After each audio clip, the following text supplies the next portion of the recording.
नमस्कार, India live 24 देख रहे हैं आप। मैं हूं श्वेता परमार। भदोही में भगवान श्री कृष्ण का जन्मोत्सव बड़े ही धूमधाम से मनाया गया। इस दौरान शहर के अलग अलग मंदिरों में कई तरह के कार्यक्रम आयोजित किए गए थे। मंदिरों में एक तरफ रंग बिरंगी झालरों और दूसरी चीजों से की गई सजावट देखने लायक थी, तो दूसरी तरफ भक्ति संगीत के मधुर स्वर हर तरफ गुंजायमान थे।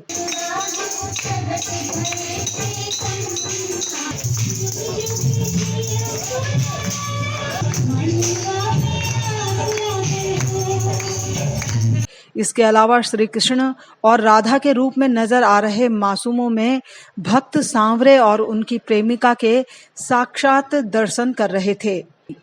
हर तरफ हर्षोल्लास था और भक्ति रस की वर्षा हो रही थी।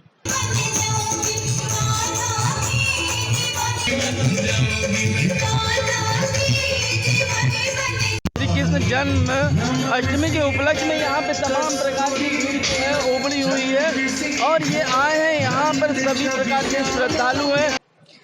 इंडिया लाइव 24 के लिए भदोही से सुरेश गुप्ता के साथ संजय केसरी की रिपोर्ट।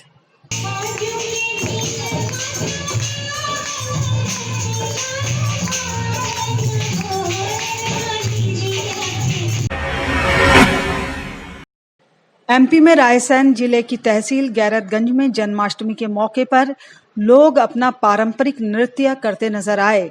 मस्ती में झूमते ये लोग शायरे कर रहे थे। शायरे कभी यहाँ सबसे लोकप्रिय नृत्य हुआ करता था। इस नृत्य के जरिए इन्होंने पुराने दिनों की यादें जरूर ताजा कर दी।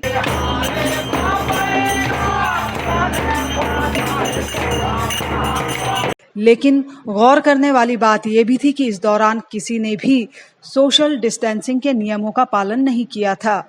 इंडिया लाइव 24 के लिए रायसेन से रूप सिंह की रिपोर्ट।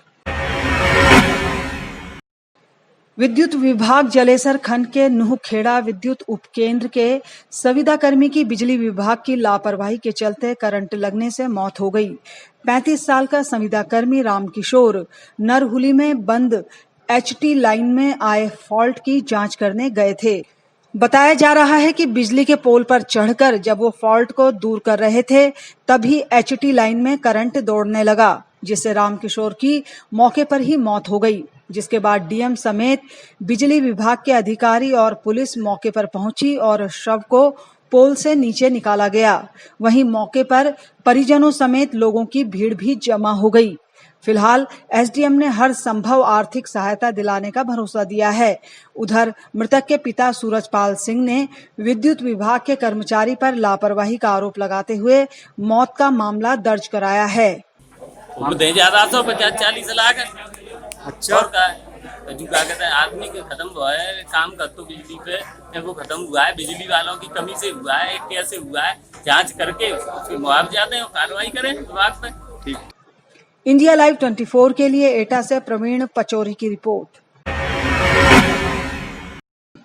हरियाणा किसान सभा और खेत मजदूर यूनियन के संयुक्त तत्वाधान में इंद्री खंड विकास एवं पंचायत अधिकारी के कार्यालय पर किसानों ने अपनी मांगों को लेकर धरना प्रदर्शन किया। मजदूर एकता जिंदाबाद जिंदाबाद, भारतीय खेत मजदूर यूनियन जिंदाबाद जिंदाबाद जिंदाबाद। हरियाणा खेत मजदूर यूनियन के प्रदेश महासचिव सतपाल बेनीवाल ने सरकार के आगामी अध्यादेश 2020 को किसान विरोधी बताया। उन्होंने मांग रखी कि अध्यादेश वापस लिया जाए। साथ ही कोरोना महामारी से प्रभावित लोगों को आयकर के दायरे से बाहर रखा जाए और सभी परिवारों को हर महीने 7500 रुपये 6 महीने तक दिए जाएं। इसके अलावा भी राशन वितरित करने और मनरेगा के तहत काम के दिनों को बढ़ाकर 200 दिन करने समेत तमाम मांगों को रखा गया। ये धरना दिया जा रहा है और यह बीडीओ साहब को मांग पत्र देंगे।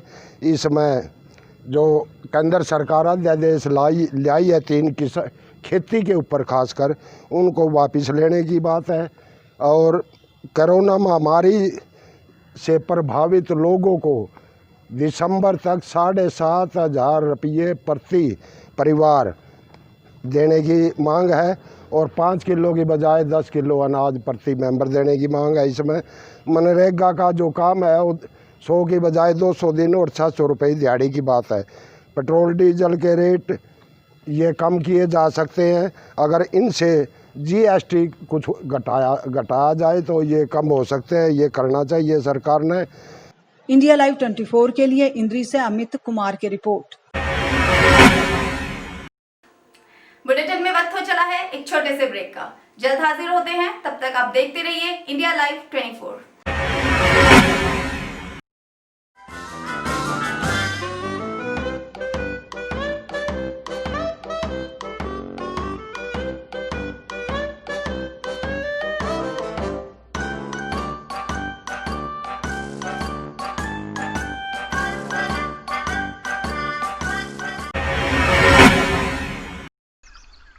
सूरज की पहली किरण को चूमता उत्तराखंड। योग नगरी में योग तो सरोवर नगरी में तालों तक घूमता उत्तराखंड। जौनसार बावड़ से गढ़ कुमाऊं तक जिनके सुरों पर झूमता उत्तराखंड। बाड़ुको देश बावन गढ़ुको देश, हरि के हरिद्वार से शिव के केदार तक। जय जय बद्री केदार गढ़ भूमि गढ़ नरेश बीरू बाड़ुको। पंचप्रयाग से महासु देवता के जौनसार तक, पहाड़ों की रानी से फूलों की घाटी तक, हर कदम वादियों को चूमता उत्तराखंड। चौबटिया के बागानों से कौसानी की ढलानों तक, कॉर्बेट की दहाड़ से औली के एडवेंचर तक, यमुना के उद्गम से गंगा में संगम तक, टिहरी की झीलों में अटखेलियां खेलता उत्तराखंड।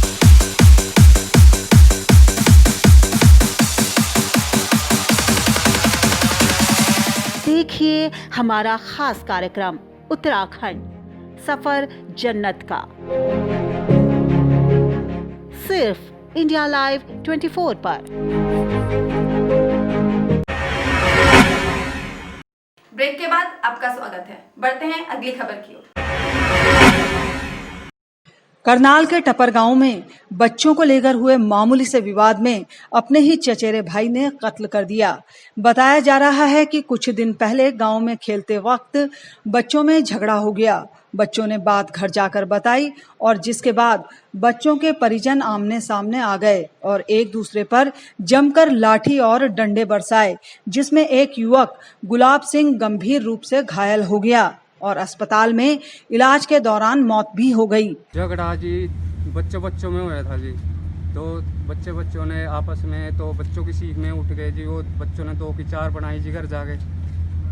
तो घर जाके उन्होंने लठ डंडे लाठी ले गए आ गए, एकदम घर के अंदर पड़ गए जी। वो 15-20 आदमी जी, और ये 2-3 जने थे जी वहाँ पे अकेले मौके का फायदा उठाकर जी उन्होंने इन पे हमला किया जी। हमला करके मौत के घाट उतारने वाला कोई और नहीं बल्कि मृतक का चचेरा भाई था।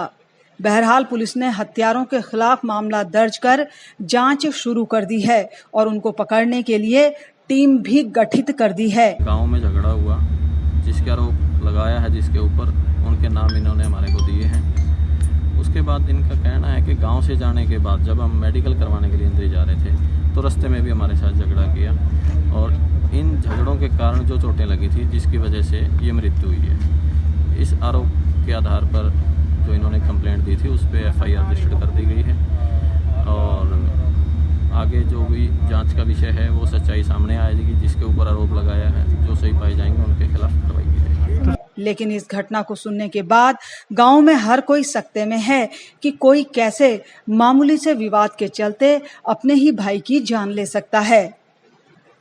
इंडिया लाइव 24 के लिए करनाल से सुभाष गुप्ता की रिपोर्ट। सैदपुर में लॉकडाउन के नियमों की सरेआम धज्जियां उड़ाई जा रही हैं।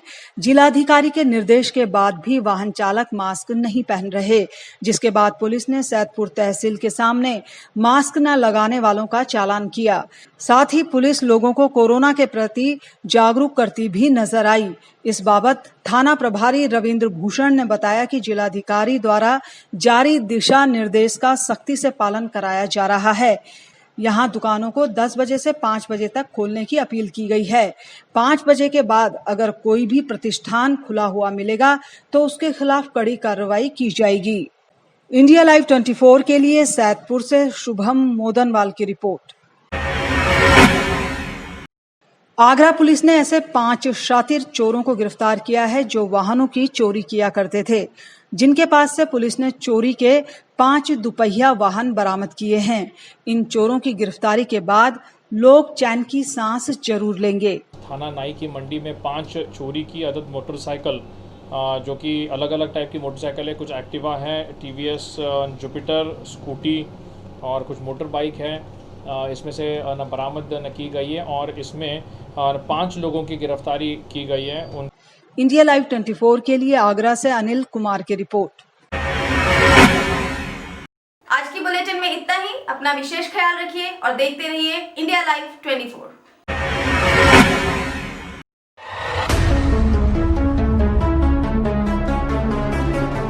खबरें सिर्फ खबरें न रहें, इनकी तह तक जाएंगे हम। सवाल हो तालीम का या बात हो आपके अधिकारों की, आपके हक की आवाज उठाएंगे हम। सीमा पर जवान से खेत में किसान तक, हिंद के हर योद्धा से आपको रूबरू कराएंगे हम। पड़ोसी की चाल से अपनों की ढाल तक, हर मुल्क के नजरिए को आईना दिखाएंगे हम। आंतरिक से अर्थ तक और रक्षा से विदेश तक, आपके लिए हर नित के मायने आपको समझाएंगे हम। तिरंगे के रंगों से उभरी हर तस्वीर तक, ग्रामीण भारत से वैश्विक भारत तक, देखिए हमारे साथ सिर्फ इंडिया लाइव 24 पर।